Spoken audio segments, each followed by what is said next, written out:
你为什么博士毕业之后，你进经节的时候你就设定了3年的这个时限？就是说，就是好像一个你本来是什么都不知道，然后为什么因为毕业之后就想要设一个3年，然后而且你就真的就是3年就去做这件事情。我觉得做一份工作，现在都跟工程师讲，你至少做一份工作至少要做1年，至少做1年，不要做不到1年就换工作。这个，如果我现在看到一个人来应征，他的工作经验当中只要有2个不超过1年，这个人我不会用。比方说你半年换工作，3个月换工作，超过2个我就不用，因为你的稳定性不好，而且你学不到东西。那我就觉得说一份工作至少我自己觉得我自己要3年，可是我2年我就想创业。第3年的时候就是我工作2年我就想创业。因为我刚刚讲，一开始讲，我觉得我们老板很厉害，后来我觉得我们老板一点都不厉害，其实我已经超越我们老板很努力，所以我就觉得说，如果我有能力，我要自己成立一个好的公司，组一个自己的品牌，然后我那时候就抱着我决心去做，但是我想，我还是想做到3年，所以我自己觉得说，这3年当中，那再来就是，其实我2年半就想走了，我其实说真的，我2年半就想走，我就递辞呈，可是当时我们总经理对我讲。我们总经理跟我们董事长对我其实蛮好的，就说我并不是在那边乱搞，我其实把那个公司，我在经理都把它当成是我的公司一样在经营，所以我做事情很认真。我们董事长跟总经理一直留我，我最后要走的时候，最后一次那一次要走的时候，我跟总经理谈了10次，最后3次跟董事长一起谈。那董事长跟总经理就说，你要什么条件，叫你留下，什么都谈都好，你要多少钱都可以。我说我要去教书。我要当教授，他说我成立研究室给你。他跟我这样讲，我说，可是你不能给我教授的名义啊。对，我就是讲一个他不能给我的，因为其实我想去创业。所以我去教书也是一方面，是告诉他我真的是为了去教书而去教书。然后我们董事长跟总经理，我在2年半就辞职。他跟我说，你现在正在盖一个工厂，规划一个工厂，产线、产品跟设备、原物料都是你设定的，可是工厂还没有盖好，你现在就想走。你根本不负责任。我说总经理冲着你这句话，我把这件事情做完。我说产线如果我现在把它盖大好，我让它生产，良率如果到85%以上，我就走，我才走。他说好，你如果能做到这样子，那我也让你走。他说你认为多久你可以达到？我认为半年。他说这半年我要想办法改变你的观念。我说没关系，那我们拭目以待。我跟他这样讲，半年后我就辞职，因为良率真的做到80%。那个公司现在还在赚钱。叫宏盛光电在五股工业区，那个厂是我规划，是我盖的，全部制程都是我设计的。为什么我敢出来创业？我在金蝶的时候，还有一点时间哈。我在金蝶的时候，我开发了几个产品线，都很成功，都进入。那有时候我们只是在设计，设计一个新的东西。那设计出来之后，把它卖到市场上，后来我去支援业务去做行销，有时候会帮他们讲，做一些记者发表会、产品发表会，会帮他们讲。那我看到那个东西卖出去赚钱。然后后来找场地盖了第2条生产线，第三种生产线，经过2、3次之后，我觉得设计一个产品跟出货让它量产推到市场上去不是那么难，我觉得我做得到，因为我有练习过，我有训练过。那因为在金蝶就有这样，而且我设计了2到3种不同的产品，包含现在的投影电视也是是其中一项。而且我那时候去日本跟其他去谈技转，而且我当初还到丹麦去做技术转移，把一些技术带回来。我当然带团队，我带了4个人到丹麦去待了两个月，我只有待1个礼拜。那4个人把丹麦的一家公司的技术搬回来台湾，可是它这有实验室，我把它放厂，把 scale 变成是一个工厂。然后我去跟 Hitachi 谈投影电视的合作案、开发案。我在金蝶1年半，我去就是去日本的 Hitachi 去18次，跟他们谈技术，谈合作了business 的那个发展。所以我觉得那个历练对我来讲。所以我觉得我在金蝶的时候，我为金蝶赚很多钱，做了很多事，但是我也学到很多东西。那我常常鼓励年轻人，其实你在上班的时候，你不管在做什么事情，你要把这段时间的事情要把它做好。反正你都花时间了，你就当兵，你就把当兵好好当嘛，对不对？后来去金蝶是因为我们部队长官推荐我去金蝶，就是因为你不要去浪费你的时间，就算你玩，你要玩得很高兴，我都跟你这样讲，就算你玩，你都玩得很快乐。他不要去浪费你的生命。然后想要问一下，就是说你刚刚也提到说气流性很重，那你认为说气流性是可以培养，还是它本身就是与生俱来的一个特质 ？OK， 第一个要与生俱来，每个人的个性不一样。当你有这种想法的时候，你会这样子。像我觉得我是一个很积极的人，哦，我企图心很强，可是我儿子就不会，哦，因为我后来观察过他，比方说，我会带他去一个地方，他跟我说，他叫爸比，这个地方怎么那么暗？这个地方我们没有来过，我们不要走了好不好？我们回家好不好？他会这样，那这是个性。所以每个小孩子就是说，每个人他有自己的个性。第一个是他的潜能，他适不适合？好，他是属于保守型，或是说他是属于冒险型，这是不同的。那之后你再去训练，好，那这种东西是训练的过程当中去培养你的自信，就是说当你这样想的时候，你去验证你的想法，一次，你下次就可以更多一点，两次更多一点。但是如果说你错误的时候，你要去修正你的想法，为什么你上次的想法跟你得到的结果是不一样？那你慢慢会累积你的经验，这个是可以训练。但是最主要，人讲心理一定要开心，较重要。哦，比如说你本身这个人适不适合冒险，哦，你要先决定这一切。所以并不适合每个人都创业。其实我在有一个演讲场合当中，我有做一个统计，他说忘记那是不是我有点忘记，创业成功率。哦，这个好像这个数字忘记，好像就是1%，就是待满1年的公司只有大概30%，就是公司撑过1年的只有30%，撑过3年剩下大概10%，那超过5年的只剩下5%，那最后超过10年的只剩下3%，还是1.5%。所以公司的寿命，就是说一般公司从过去它是累积一段时间去做统计，所以表示说失败的公司其实很多的。哦，那并不适合每个人都当老板。那当然你要有当老板的条件。但是我觉得可以去尝试，只要你能够承受失败就可以。有时候我那时候想，反正我现在我去创业，如果说我失败，我顶多只是找份工作，这样能够安养我的后面这样就好。那我为什么不是？反正我原本就一无所有。但是你不要去借太多钱，你要还得起。哦，就这样子啊，风险控嘛。我常常想，反正我原本一无所有，我如果去搏到，就是赚到。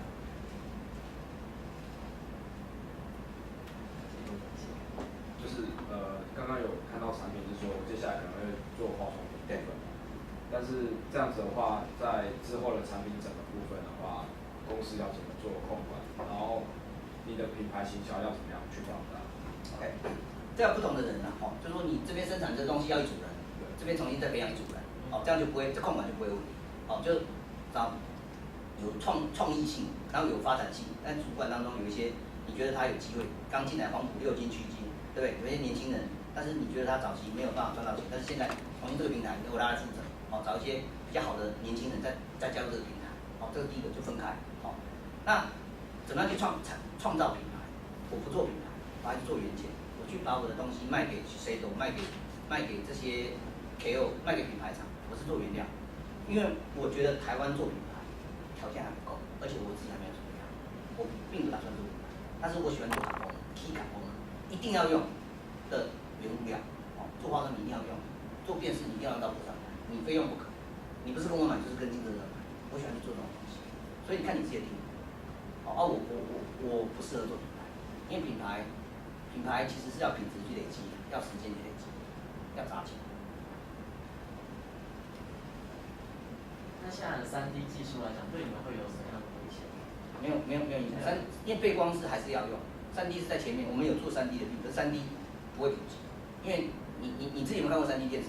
都有看过，看不会久，看2次就不看了，头会晕，那只是噱头而已，一点都不舒服。你说我自己做的人？这是我自己是消费者，我家也买3D 电视啊，看2次就不看了，看3D 电影头也会晕啊。所以那个东西只是一种噱头，我不觉得它。你看电视，其实说呢，你要看电视是要看它的那个 content 内容，对不对？你在看歌仔戏，你一定听他今天发生什么事了，对不对？你不会去看那个，今天他是不是立不立体啊？所以其实重点是在 content， 吸不吸引故事的内容。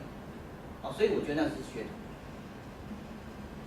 我直接说，我觉得你看的是蛮理清的。那算，如果想你当然就是说，然后只是说，为什么你现在就已经在想这个接班人这个问题了？就因为我刚刚看你最后一张图片，你有一个接班人这个选项嘛。那因为你公司到一个规模之后，而且你是8家嘛，变成说你可能是一个核心母公司，然后8个卫星公司，而且这种人的关系越复杂。然后如果你又要一个接班的下一代的话，这感觉起来像是到时候我们都没有做很好的事情。OK， 就是因为等到那个时间去享受来不及。我现在一直在想这个问题，然后我一直在培养，因为接班人可遇不可求，哦，就是说可遇不可求啦，哦，就是说你可能会遇到，你当然觉得有一个人很像你。我曾经在7、8年的时候，我就希望说我们副总能够接我位置，因为我想做更多有价值的工作。我常讲，你当一个主管的时候，你不要怕你下面的人超过，如果你下面的能力越强，你就让他来做你的工作，你就可以升上去。哦，假设你当一个科长，你下面的人，你觉得这个人这个主任不错，就培养他。等他可以当科长的时候，你就可以变经理的。哦，所以说你要去训练你的部属，不要怕他超越你，他能够帮你做事，他的功效就是你的功效，他的成效就是你的成效，你就可以做更多事。如果我这个平台能够有找到一个人帮我 handle 得很好，我可以去做更大的平台。哦，所以我一直希望能够找到一个接班我的位置的，而且要赶快找，而且要训练。哦，那至于什么时候找到，我不晓得。可是我曾经给他做，不行，因为当他去负这个责任的时候，很多观念想法不一样，而且好不容易建立的那种企业文化，他的决策会完全会有很大的影响。所以我尝试过，可是不行，失败，所以后来我跟他收回来，2年前收回来。可是那也很不容易哦，比如说就很像如果妈妈照顾个小孩，然后妈妈永远在小孩旁边的话，其实所有的妈妈看小孩都是不行的。没有 ，OK， 所以我刚刚讲要适度授权哦。我刚刚讲过说，我现在已经可以，我只有30%时间在公司，但是现在差别是在哪里？我其实训练了大概7、8个干部哦，他们在自己的领域里面都可以。那我现在在做一件事，就让他们老培训，业务去当采购，采购去当生产，生产去当品保，让它变成是 multi function。哦，因为过去来讲，就是说，什么叫经理？经理就是管一个部门。什么叫处长？管跨部门，2个部门以上，他能够整合这2个部门以上做得好，他才能够当一个协理或者处长。那什么叫副总？他能够管一个 BU。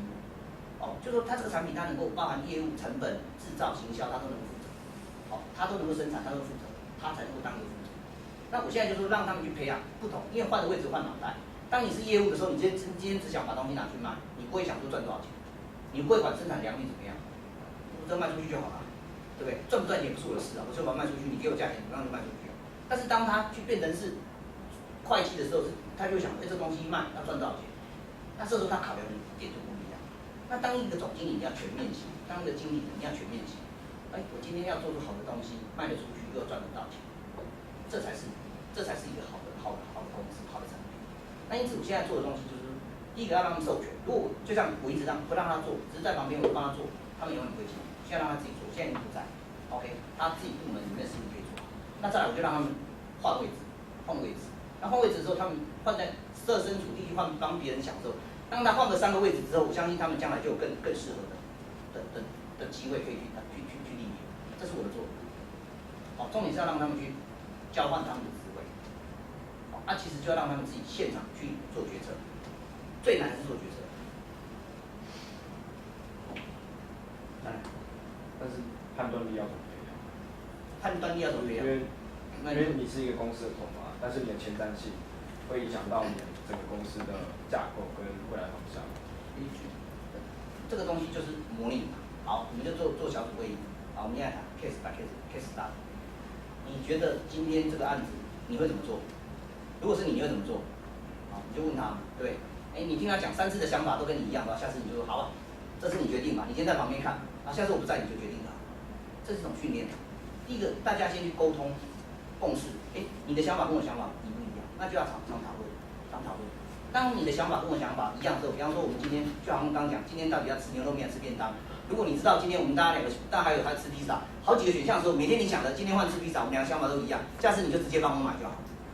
因为我会跟你讲，我什么今天要吃披萨，你就会想，原来今天他昨天吃牛肉面，今天就换吃披萨，好，或是怎么样，你可以去想逻辑。当你的逻辑一样的时候，我常在讲一些事情的时候，我讲到这件事情的时候，我一定会想到这件事情。为什么？因为我是用逻辑在判断。所以他们讲说，从一个上次讲过，而且讲一样的话，为什么？因为我是用逻辑在做决策。我不记得我讲过什么。当遇到这件事情的时候，这个东西自然会跑出来。所以说当每个人想法都是一样，逻辑都一样的时候，那时候就是大家会有共识。那当你把他的逻辑训练起来的时候，你就尝试让他去做1、2次之后，他慢慢培养他的自信心。所以我就说，一开始你在问我说可不可以，后来告诉我你做了，跟我讲结果，这样慢慢去训练。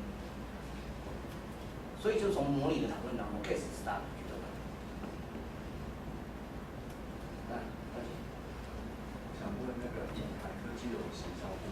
有啊，就是有点不太能理解说为什么就是你们就是以台科技本身不是对通过品牌或者是做品牌，那以台科技的行销是有什么事情，有什么业务还是什么事？对，我想品质的哈，品质行销其实品牌不是用花钱去广告去做的，它就是品质慢慢累积。那其实我们卖的东西不是一般的消费者，我们是 B to B 嘛，就是 business to business， 就是一般的公司，不是 B to C 嘛，不是消费者。所以品牌我们讲品牌形象是针对消费者，可是 B to B 一样有消费者，一样有的客户群，那你还是要去跟他 selling 嘛，你要去建立你的组织的价值。所以我们每次要做缩体，缩体就是推一个新产品时，你要去做出你说服人家的地方，那包含他要去做很多市场的benchmark的比价。他还是要去做这些事情，是说他的范围是比较小，可是他很专业，所以那个通常做那种行销是很专的行销。对。王总，我比如说，我觉得大家今天有来真的是有幸运到，我真的是这样觉得这样说。那这良心话，我相信大家都很认同，因为我们去哪里找一个开8间公司的，然后愿意分享的老板。那你看那个。只是我想要请教一个问题，就是说，那现在我们一开始我们公司严格是从扩散管这样开始。那这个决策流程，就是说你下面要做什么，要做这个化妆品这些，它的一个决策的一个决定的流程，有没有一个流程？或者说刚刚好像那个黄总你有说，就是说也有想要，如果说有一些比如说有兴趣的题目的话，也会想要去投。那有关于这个的决定，就是说你内部都是怎么样去做这方面？因为我觉得这个策略其实是最重要的。我想我们现在就是说，在公司里面它有一个投资审议会，那投资审议会就是主要的干部，主要的几个主管去组成的。那我们会先希望他准备一些资料，就说这个市场多大，他先做市场调查。市场调查，比方说这个产业，比方说我们举个例子来讲做化妆品，那你要看化妆品的包材当中市场有多大？过去年怎么样？今年怎么样？未来几年？未来5年预估怎么样？比方说你要在市场边做调查，那化妆品包材当中有很多，有粉壳类，有笔类，对不对？有很多种有瓶瓶罐罐的有很多种。那我们要针对是哪些东西？它的比重有多高？再来，市场的定位是怎么样？价值在哪里？一个 ASP 多少？单价是多少？那你去切入点的时候，你可以占市场多少？占有率多少？那你的margin是多少？你的成本是多少？你要先去做这些东西，先做分析。那分析完之后，你才去判断说这个产业到底投不投。再来，投资效益，我们要做投资效益。我投资的这个产品或者这个技术这个厂房，我可以分几年回来。厂房我们用20年去摊底，设备我用5+1 6年去摊底。有些事物性东西我们用3年。那你投资这个工厂之后，你每个月摊底的设备多少钱？那你卖出去的钱可不可以去 cover 你这些摊底的设备？到最后你多少钱可以把这些投资的钱的回收回收？也就是这东西是可以去算的，至少你可以去算。可以从很多的市场资讯当中去算，那谁提案没关系，你就做调查，你负责主导这调查，那我们来看，那我有问题。所以是可以针对市场去做调查。就是内部开放提案。这样你只要有想法，你这样跟我讲，我觉得不错，我就提啊。对，那提好，那提了通常将来他就有机会当董事长当主席。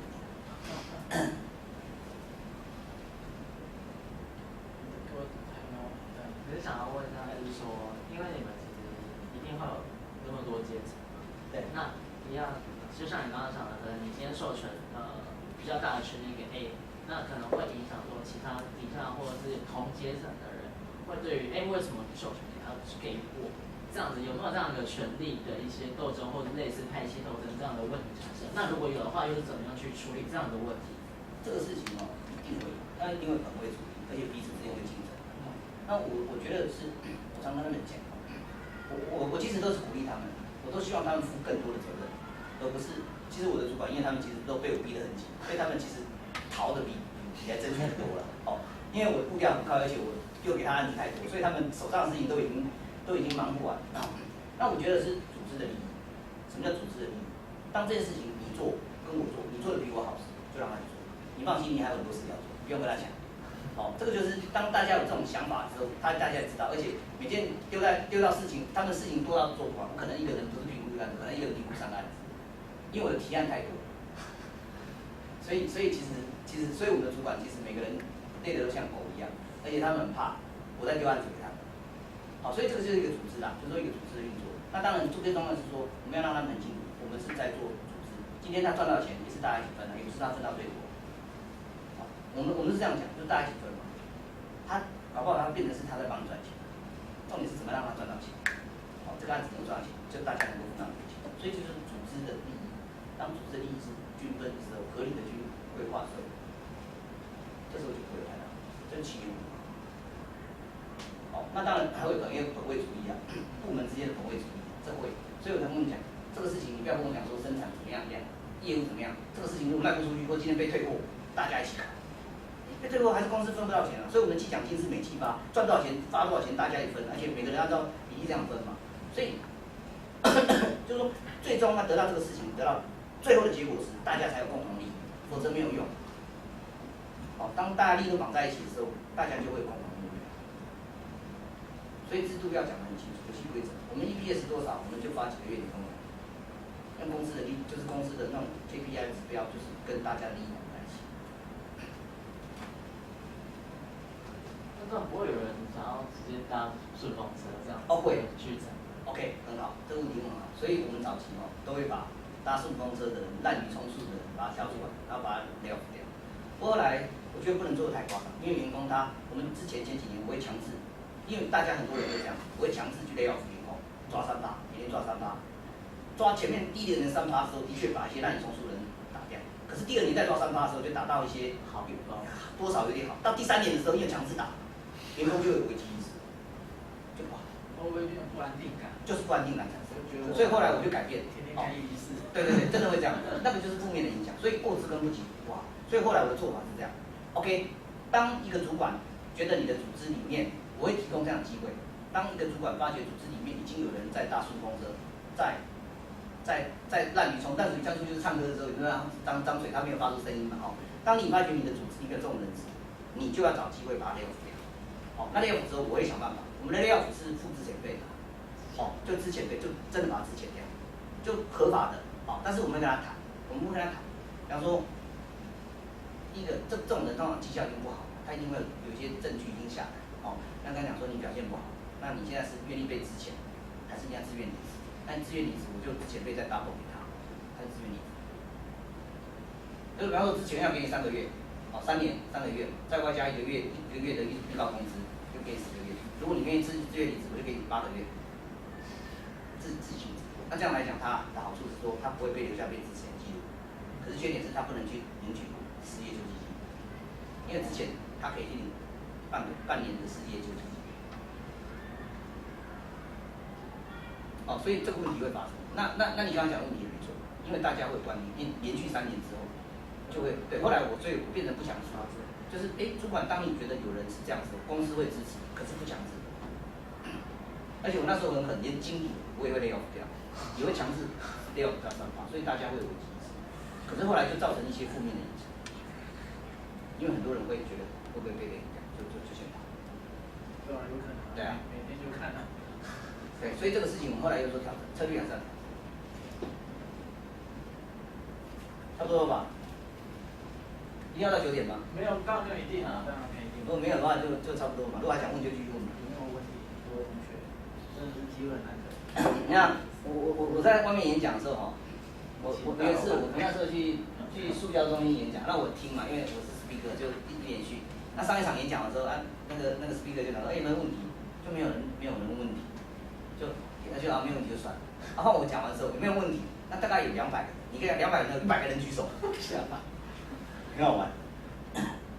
因为我以前在学校教过书啦，哦，然后我在念台北工专的时候，我就在那个当家教。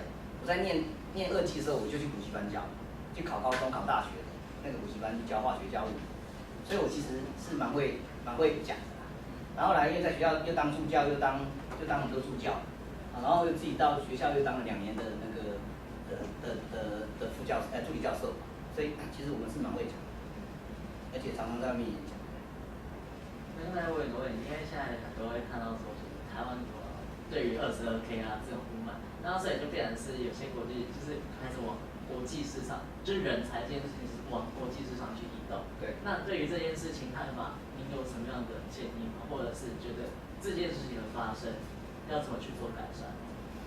这个看到是哪一个构面、哪一个层面的。站在你的角度上，我觉得台湾没有22K 的问题。好，那是因为很多人不愿意去接受挑战。好，只要你愿意，我想40K 的工作一大堆。好，只是年轻人要不要去接受这样的工作？因为很多人现在怕自由。所以这个问题对年轻人来讲不会是问题，是因为他宁可选择22K 的工作，可是40K 找不到的，像我公司40K 找不到工作的一堆。好，但是对国内来讲，他的人才会不会因为这样的流失？好，其实也不会，因为现在的问题不是流失，是根本就不愿意出，就不愿意成长。好，所以这个问题，但是问题我们可不可以去改善这个环境？其实最大的问题是教育资源浪费。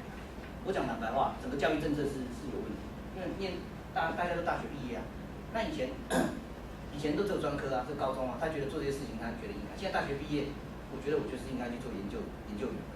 好，那这个就是资源浪费。可是问题是现在学生他没有达到以前那种大学生的水准，所以这个部分是教育政策的问题。好，那至于说我们的人才会不会流失，这个东西是要开放，其实我们也可以找外面的人。好，这个东西其实是不会有太大的流失的。好，可是会有断层，因为它本身不成长。其实那些人他也不会到外面去，他找22K工作，他也不会跑到别的地方去。好，那至于我们该怎么做，我们要不断的去提高我们薪资待遇，这是对的。好，这个是不要当国际笑话。好，大概就是说，我们怎么样去照顾你自己的员工？身为一个企业经理人，我认为我让我的员工有好的待遇，这个是我要去做。可是并不是每个人都像我这样想，所以我也没有办法去帮别人做决策。可是所以说看哪个公民，我会一直帮我的员工。我从成立到现在，我每年加薪，而且我们底薪这是往上加。哦，所以我们公司没有所谓22K的问题。所以这个东西只能影响到我的层面，我的公司嘛。那你自己就说你们只要愿意接受挑战，市场上绝对不会有找不到的工作。哦，至于大环境，我想我也改变不了，这个我也没办法帮台湾说真的，这是很大的问题。哦，所以我只能影响到我可以影响的范围，我的公司跟我自己。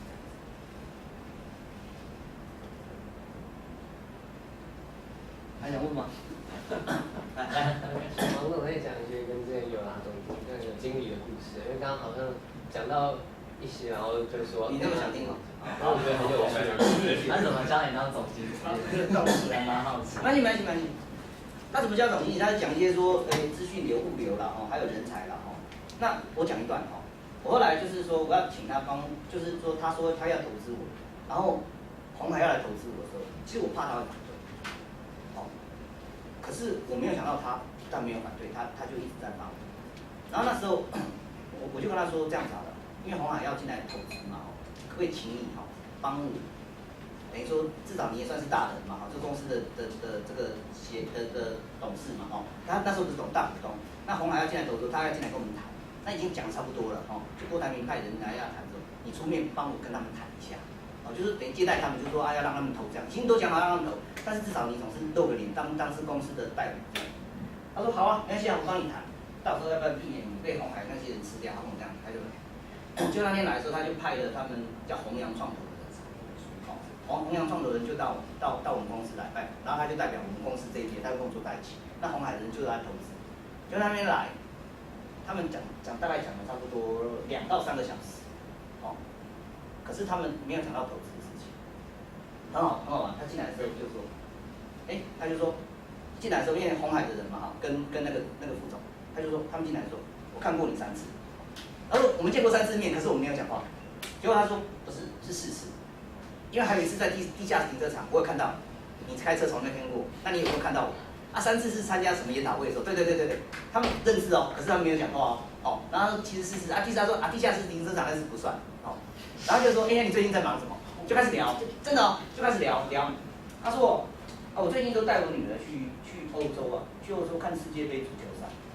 他说，我怎么教我女儿？这个很有趣。他跟我讲一件事，他说他做生意一生是用计算。他说，他爸爸妈妈也是农夫草包，可是他老婆呢，怎么可能对他爸爸妈妈孝顺？一开始不会。他就说，我跟我老婆讲，你有爸爸妈妈吗？我有爸爸妈妈，你怎么对我就怎么对你。那现在